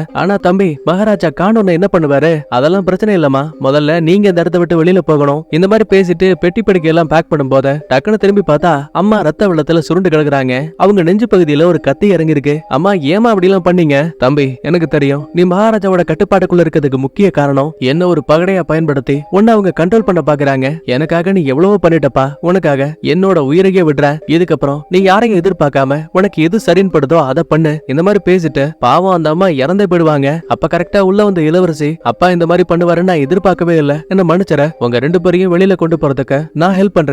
இறந்து போன அம்மா உடம்ப ஒரு குதிரை வண்டியில ஏத்தி நம்ம ஆளுங்க வெளியில வந்துருவாங்க. உதவிக்காக நம்ம பாக்கா இருக்கா இல்லையா, அவன் ஒரு சில சோல்ஜர்ஸையும் இளவரசியோட வண்டி பின்னாடியே அனுப்பி வைக்கிறான். மங்கோலியன்ஸோட எல்லையை தாண்டி முடிச்சதுமே இளவரசி ஹீரோவை கட்டி பிடிச்சுக்கிட்டு, உன்னோட இழப்பு ரொம்ப பெருசு, ஆனா நீ சாதிக்கிறதுக்கு இந்த உலகத்துல இன்னும் நிறைய இருக்கு. இந்த பாரு என்னோட கவலை அம்மா இறந்து போனது மட்டும் இல்ல, நீ எனக்கு உதவி பண்ணதுக்காக உங்க அப்பா உனக்கு என்ன தண்டனையை கொடுக்க போறாரோ தெரியல. அட என்ன இருந்தாலும் அவர் என்னோட அப்பா, இந்த பிரச்சனையை நான் பாத்துக்கிறேன்னு கடைசியா ஒரு முறை ஹீரோவை பார்த்துட்டு கண்ணீரோட அந்த இடத்த விட்டு இளவரசி கிளம்புறா. அதுக்கப்புறமா மலைகளுக்கு மேல இறந்து போன அம்மாவுக்கு சமாதி வச்சுட்டான். அதுக்கப்புறமா நேரா சாங் டைனாஸ்டிக்கு வரும்போது அங்க இருக்கக்கூடிய மக்கள் பெட்டி படிக்கலாம் பேக் பண்ணிக்கிட்டு போர் நடக்க போகுதுன்னு இந்த ஊரை விட்டே கிளம்புறாங்க. எங்க தேடியும் இப்போ வரைக்கும் ஹீரோனை வேற கண்டுபிடிக்க முடியல. அப்பதான் எதிர்ச்சியா ரோட்டோரத்துல இருக்க ஒரு சிக்கன் கடையோட விளம்பரத்தை கவனிக்கிறான். அண்ணாந்து போகும்போது மழை வர மாதிரி இருக்கு. டக்குனு ஒரு ஐடியாவை போட்டு பக்கத்துல இருக்க மலைகளுக்கு வந்தவன் கூர்மையான கத்திகளையும் ஈட்டிகளையும் மலையோட உச்சியில சொருகி வச்சுட்டு நினைச்ச மாதிரியே மலையோட சேர்த்த மின்னல் அங்க இருக்கக்கூடிய ஈட்டியில பாய்த. அப்ப பாருங்க ஹீரோவோட ஈட்டியை தவிர அந்த மலைகள்ல இன்னொரு ஈட்டி இருக்க விஷயம் ஹீரோவுக்கு தெரியுது. அப்படின்னா கண்டிப்பா ஹீரோயின் அவளுக்கு பிடிச்ச சிக்கனை செய்யறதுக்காக தான் இந்த மலைகளுக்கு மேல வந்திருப்பா போலன்னு வேக வேகமா வெளிச்சம் வந்த திசையை நோக்கி ஓடும் போது ஒரு வழியா ஹீரோயினை பாத்துட்டான். அப்புறம் என்ன கட்டி பிடிச்சு முத்த மலையை பொழியறானுங்க. அதுக்கப்புறமா திரும்ப சாங் டைனாஸ்டிக்குள்ள வரும்போது அங்க தளபதிகள் போருக்காக தயாரா இருக்கானுங்க. உடனே ஹீரோவும், ஐயா சாமி நீங்க நினைக்கிற மாதிரி அந்த மங்கோலியன்ஸ் எல்லாம் சாதாரண ஆளுங்க கிடையாது, அவங்களை எதிர்த்து உங்களால சண்டை போட முடியாது. சோ சரண்டர் ஆகிறது நல்லது. எது சரண்டரா? அந்த ஜின் ராஜ்யத்தோட அதிகாரிகள் தான் மங்கோலியன்ஸோட ஆட்களை கொண்டாங்க. அதுக்கும் எங்களுக்கும் எந்த சம்பந்தமும் இல்ல. இது தெரிஞ்சும் கூட அந்த மங்கோலியன்ஸ் எல்லாம் போர் தொடுக்கிறாங்கன்னா தப்பு எங்களோடதா அவங்களோடதா, உயிர் போனாலும் பரவாயில்ல இந்த சண்டை நிக்காதுன்னு அடம் பிடிக்கிறாங்க. இன்னொரு பக்கத்துல என்னடானா மங்கோலியன்ஸ் எல்லாம் ஒட்டுமொத்த படைகளையும் திரட்டிட்டு வந்து இந்த சாங் டைனாஸ்டியோட முன்னாடி நிக்கிறாங்க. ஒன்னு இல்ல ரெண்டு இல்ல லட்சக்கணக்கான சோல்ஜர்ஸ் இருக்காங்க. அவங்க போர் முழக்கத்தை ஆரம்பிச்சதுமே டக்குனு ஹீரோ உள்ள போந்து சண்டையை தடுக்கலாம் தான் ட்ரை பண்ணுவான். ஆனா அதுக்குள்ளேயே சம்பந்தமே இல்லாம யாரோ ஒரு ஆளு கருப்பு காஸ்டியூம்ல போர்க்களத்துக்குள்ள வராங்க. முகம் பாக்குறதுக்கு ரொம்ப விகாரமா இருக்கு. போர் அறிக்கையை சொல்ல வந்த வந்த 3 மங்கோலியன்ஸ தான் பவர்ஸ் வச்சு ஒரே நொடியில அடிச்சு பறக்க விட்டாங்க. அப்பதான் அந்த பயலோட முகத்தையே காட்டுறாங்க. யாருன்னு தெரியுதா? நம்மளோட வில்ல பையன் வெனோம் இருக்கால, அவனே தாங்க. ஆனா என்ன, முகம் பாக்குறதுக்கு ரொம்ப கோரமா இருக்கு. இத தூரத்துல இருந்து பாக்குற ஹீரோயினும், எப்பா நான் அவங்கிட்ட ஒரு போலியான 18 டிராகனோட குறிப்புகளை கொடுத்தேன், அத அவன் நினைச்சதை விட ரொம்ப சீக்கிரமா கத்துக்கிட்டான் போல. பிரச்சனை என்னன்னா அந்த குறிப்புகள்ல நிறைய தவறுகள் இருந்தது. அந்த ஒரு காரணத்தாலேயே இவனுக்கு என்னதான் அளவுக்கு அதிகமான பவர்ஸ் கிடைச்சாலும் கூட சுய கட்டுப்பாடு இல்லாம ஒரு பைத்தியத்தை போல மாறிட்டான்னு நினைக்கிறேன். இதுக்கிடையில அந்த வில்ல பையன் வெனோம பார்த்த ஆயிரக்கணக்கான அம்புகளை மங்கோலியன்ஸ் ஏவுறாங்க. முன்னாடியே இந்த பயவுள்ள அந்த ஆட்டம் போடுவான். ஆனா இப்ப அவனுக்குள்ள அளவுக்கு அதிகமான பவர்ஸ் இருக்கு. சும்மா இருப்பானா? ஒரே நொடியில அந்த அம்புகள் எல்லாத்தையும் மொத்தமா திரட்டி வந்த இடத்துக்கு ரிவர்ஸ்ல அனுப்புறாங்க. அதோட விட்டா பரவாயில்லையே, மின்னல் வேகத்துல அங்க இங்கேயும் நகர்ந்து குறுக்க எத்தனை பேர் இருந்தாலும் சரி துளி கூட பாரபட்சம் இல்லாம அவங்க எல்லாத்தையும் அங்கிட்டும் இங்கிட்டும் பறக்க வச்சிட்டு இருக்கான். அப்பதான் வில்ல ஒரு விஷயத்த சொல்லுவான். நான் இங்க வந்தத மங்கோலிய மகாராஜாவான கானோட தலைக்காக அவரோட கதையை முடிச்சிட்டா போதும், ஒட்டுமொத்த ராஜ்யமும் நான் அழிவில்லாத இந்த சோல்ஜர்ஸ்க்கு தலைவனாவன். அது நாங்க இருக்க வரைக்கும் நடக்காதன்னா சோல்ஜர்ஸ் எல்லாம் வெடிகுண்டு பொருத்தப்பட்ட அம்புகளை ஏவுறாங்க. கண்ணா அப்படின்னு வெடிக்குத. ஏய் வில்ல அழிஞ்சு போயிட்டான்னு மொத்த பேரும் கோஷம் போட்டு கத்துவானுங்க. ஆனா மூஞ்சில கரிய பூசுற அளவுக்கு அங்க இருக்க புகைக்குள்ள இருந்து ஏதோ ஒண்ணு படக்குன்னு குதிரையவும் பெட்டி பெட்டியா இருக்க வெடிகுண்டுகளையும் அந்த புகைக்குள்ள இழுக்குது. மின்னல் வேகத்துல குதிரைக்கு மேல உட்கார்ந்து இருக்க வில்ல 2 கையிலையும் வெடிகுண்டு பெட்டிகளை இழுத்தபடி குறுக்க எந்த எதிரிகள் வந்தாலும் சரி பாரபட்சமே இல்லாம அடிச்சு தள்ளிக்கிட்டு நேரா அங்க இருக்க மகாராஜா பக்கமா போயிட்டு இருக்கான். இந்த விஷயத்த ஹீரோ பார்த்தா சும்மா இருப்பானா? எப்படியாச்சும் ராஜா உயிரை காப்பாத்தணும்னு இவன் ஒரு குதிரையை பிடிச்சு மங்கோலியன் ராணுவத்துக்குள்ள வரான். வில்லன் கரெக்டா குண்டுகளை மகாராஜா பக்கமா தூக்கி போடுவான். அது வெடிக்க போற நிமிஷத்துல கரெக்டா உள்ள வந்த ஹீரோ தான் பவர்ஸ் வச்சு அந்த இடத்துலயே அந்த வெடிகுண்டுகளை வெடிக்க வச்சிருவான். மகாராஜாவோட உயிரையும் காப்பாத்துறான். பரவாயில்லையே குவோ, இந்த நாளுக்காக தானே காத்திருந்தேன். போன முறை நீ என்ன தோக்கடிச்சிருக்கலாம், ஆனா இந்த முறை உனக்குள்ள இருக்க அதே 18 டிராகனோட தற்காப்பு கலைகள் இப்ப எனக்குள்ளயும் இருக்க. இங்க உன்னோட கதையை முடிச்சதுக்கு அப்புறமா நிரந்தரமா இந்த உலகத்திலேயே வெல்ல முடியாத மாவீரன்ங்கிற அடையாளம் எனக்கு மட்டும்தான் கிடைக்கும். இப்ப என்னோட சக்தியை பாருன்னு தன்னை சுத்தி இருக்க புகைகளை ஏதோ கூர்மையான ஊசிகளை போல நம்ம ஹீரோ பக்கமா அனுப்புறாங்க. நம்மால் சும்மாவா? நெருப்பு வளையங்களை வச்சு வில்ல வயித்துல டப்புன்னு ஒரு அடி தடுமாறி கீழே விழுந்தவன் வாய்க்குள்ள தவளை மாதிரி காத்த உள்வாங்கிட்டு இருக்காங்க. இது மூலமா அந்த ஒட்டுமொத்த இடமும் பயங்கரமா அதிர ஆரம்பிக்குது. ஆக்சுவலா இந்த ஒரு சண்டை மட்டுமே கிட்டத்தட்ட அரை மணி நேரத்துக்கு மேல இருக்கும்னு நினைக்கிறேன். அவ்வளவு விஷயங்களை அள்ளி போட்டிருப்பானுங்க. அது எல்லாத்தையுமே நான் பார்த்து என்ஜாய் பண்ண மாதிரி நீங்களும் என்ஜாய் பண்ணணும்ல. அந்த ஒரே காரணத்துக்காக மட்டும்தான் நான் இவ்வளவு பேசிட்டு இருக்கேன். நினைக்கிறத விட வில்லனுக்குள்ள நிறைய பவர்ஸ் இருக்குன்னு ஹீரோவுக்கும் புரியுது. சோ அவனுக்கு ஏதாவது வீக் பாயிண்ட் இருக்கான்னு பார்க்கும்போது வில்லனை சுத்தி பவர்ஸ் இருந்தாலும் அவனோட இடுப்பு பகுதியில ஒரு சின்ன கேப் இருக்கு. உடனே கரெக்டா குறி வச்சு இடுப்ப பார்த்து 2 ஷாட். அது மட்டும் இல்ல, நினைச்சு பார்க்க முடியாத நேரத்துல மேல கீழே சைடுன்னு கிடைக்கிற எல்லா ஆங்கிள்ஸ்லயும் வில்லனுக்கு அடி மேல அடி விழுந்துகிட்டே இருக்கு. அவனும் சும்மா கிடையாது. ஹீரோவை அங்க இருக்க மிகப்பெரிய கோபுரங்கள் மேலேயே தூக்கி வீசுறாங்க. அப்போ ஒரு இடத்துல பாகா உதவிக்காக பக்கத்துல வரும்போது ஒரு பெரிய மரக்கட்டை இவன் மேலேயே விழுற மாதிரி வந்துடும். அப்பயும் நம்ம ஹீரோ பாகாவை காப்பாத்திட்டு இவன் அந்த மரக்கட்டைக்கு அடியில போய் லாக் ஆயிடுவான். வில்லை இதான் சாக்குன்னு அழிக்கிறதுக்காக பக்கத்துல வருவான். நம்ம ஹீரோவால தான் பொருள்களை கடந்து தன்னோட பஞ்ச பயன்படுத்த முடியும்ல. சோ இப்ப அதை பயன்படுத்தி வில்ல பையனுக்கு டப்புன்னு ஒரு ஷாட் நேரா பறந்து இன்னொரு மரக்கட்டையில போய் டம்முன்னு இடிப்பான். அதே டைம்ல மகாராஜா கிட்ட இருந்து ஒரு அம்பு பறந்து வந்த அவனோட இதயத்தை பதம் பாக்குத. கொத்து கொத்தா ரத்தம் ஊத்திட்டு இருக்கு. இதுக்கு இடையில கண்ணுக்கே தெரியாத சக்கர ஆயுதங்களை பயன்படுத்தி சரமரியா ஹீரோ அட்டாக் பண்ணும்போது வில்ல முன்ன விட ரொம்ப ரொம்ப வீக் ஆயிட்டான். இதுக்கு மேலேயும் இங்க இருந்தா தன்னோட உயிர் போயிருங்கிற விஷயத்த புரிஞ்சுக்கிட்டு அந்த இடத்துல பயங்கரமான சுழல் காத்த உருவாக்கிட்டு அந்த சின்ன கேப்ல மின்னல் வேகத்துல அங்க இருந்து எஸ்கேப் ஆயிடுவான். இப்ப இந்த சண்டை முடிவுக்கு வந்ததுமே மங்கோலியன்ஸ் எல்லாம் சாங் டைனாஸ்டியை எதிர்க்க போவாங்க. உடனே ஹீரோவும் ஹீரோயினும் குறுக்க போந்து, மகாராஜா நான் உங்ககிட்ட கேக்குற ஒரே ஒரு உதவி, இந்த சாங் டைனாஸ்டியை மட்டும் எதுவும் பண்ணாதீங்க. பதிலுக்கு ராஜாவும், எனக்கு ஒரு சின்ன டவுட் இருக்கு. உன் அப்பா மேல தப்பான பழிகளை போட்டு சாகடிச்ச நகரம் தான் இது. அப்படி இருக்கும்போது எதுக்காக நீ இந்த நகர மக்களுக்கு காவலா நிக்கிற? என்ன கேள்வி இது? அம்மா உங்களை அடிச்சிட்டாங்கிற கோவத்துக்காக அந்த அம்மாவையே கொன்ற முடியுமா? என்னோட நகரமோ மக்களோ எந்த ஒரு தப்பும் படல. அந்த நகரத்துக்குள்ள வாழ்ந்த ஒரு சில தப்பான மக்கள் மட்டும்தான் அதுக்கு காரணம். ஒருத்தருக்காக ஒரு ஊரையே அழிக்கிறது மிகப்பெரிய பாவம். அப்படி பார்க்கும்போது மங்கோலியன்ஸை சாகடிச்சத ஜின் ராஜ்யத்தோட அதிகாரிகள் தானே, அவங்கள கொல்லுங்க, தப்பு கிடையாது. அதுக்காக இந்த சாங் டைனாஸ்டியை கொல்றது தப்பு. ஒரு நிமிஷம் அமைதியான மகாராஜா, சரி நீ சொல்ற கோரிக்கைய நானும் ஏத்துக்கிறேன். ஆனா ஒண்ணு, இதுக்கப்புறம் மங்கோலியன்ஸ்ல ஒருத்தனா என்னால உன்னை ஏத்துக்க முடியாது. பாதுகாப்பா இரு. நாங்க ஜின் ராஜ்யத்தை ஆற்று பகுதி வழியா அட்டாக் பண்ண போறோம்னு மங்கோலிய படைகள் அந்த இடத்தை விட்டு கிளம்புத. இந்த ஒரு சம்பவத்துக்கு அப்புறமா நம்ம ஹீரோவும் ஹீரோயினும் திரும்ப மங்கோலியன்ஸும் சாங் டைனாஸ்டியும் யுத்தம் பண்ண கூடாதுங்கிறதுக்காக மலைகளுக்கு மேல இருந்து ஒவ்வொரு நாளும் கண்காணிக்க ஆரம்பிச்சாங்க. கிட்டத்தட்ட 37 ஆண்டுகள் இந்த சண்டையை தவிர்த்து வந்தாங்க. இதுல இன்னொரு முக்கியமான விஷயம் என்னன்னா, அடிக்கடி மலைப்பகுதியில வெள்ளை கழுகுகளோட ஒரு பொண்ணை பார்த்ததா கூட சாங் டைனாஸ்டியை சேர்ந்த ஆளுங்க சொன்னாங்களாம். ஒருவேளை அது மங்கோலியன்ஸோட இளவரசியா இருக்குமோ? ஏன்னா ஹீரோ கிட்ட பாய் சொல்லிட்டு அவ கிளம்புறேன்னு தான் சொல்லிருப்பாளே தவிர தன்னோட ராஜ்யத்துக்கு திரும்ப போறேங்கிற மாதிரி மென்ஷன் பண்ணிருக்க மாட்டா. அப்படி பார்க்கும்போது தான் அப்பாவை விட்டு பிரிஞ்ச ஹீரோவை நினைச்சு தனிமையில இங்க இருக்க ஏதோ ஒரு மலைகள்ல வாழ்ந்துட்டு இருக்கா போல. இதுல இன்னொரு முக்கியமான விஷயம் என்னன்னா, தப்பிச்சு போன வில்லனுக்கு என்னாச்சு? உண்மையாவே அந்த ஜின் ராஜ்யத்தோட ராஜா யாரு? நம்ம ஹீரோ போலவே சூப்பர் பவர்ஸ் வச்சிருக்க கூடிய அந்த 5 மாஸ்டர்கள் அவங்க அடுத்து என்னெல்லாம் பண்ண போறாங்க? இது எல்லாத்தையுமே ஒரு கேள்வியா வச்ச இந்த இடத்துல படத்தை முடிக்கிறாங்க. கண்டிப்பா இந்த படத்தை பார்க்கும்போது என்ன ப்ரோ ஒரு சில சீன்ஸ் எங்களுக்கு தெளிவா புரியலையேன்னு சொல்லுவீங்க. கண்டிப்பா அதெல்லாம் 2வது பாகம் வந்தா மட்டும்தான் உங்களுக்கு தெளிவா புரியும். சோ வெயிட் பண்ணுங்க, வேற வழி இல்ல. 2வது பாகம் வந்துருச்சு அப்படின்னா கண்டிப்பா அதையும் நம்ம சேனல்ல நான் தான் முதல் ஆளா எக்ஸ்பிளனேஷன் பண்ணுவேன். அப்புறம் என்னப்பா, வீடியோ பிடிச்சிருந்தா லைக் பண்ணுங்க, உங்க ஃப்ரெண்ட்ஸ் அண்ட் ஃபேமிலிக்கு ஷேர் பண்ணுங்க. நான் உங்களை அடுத்த வீடியோல பாக்குறேன். பாய், தேங்க்யூ, லவ் யூ ஆல்.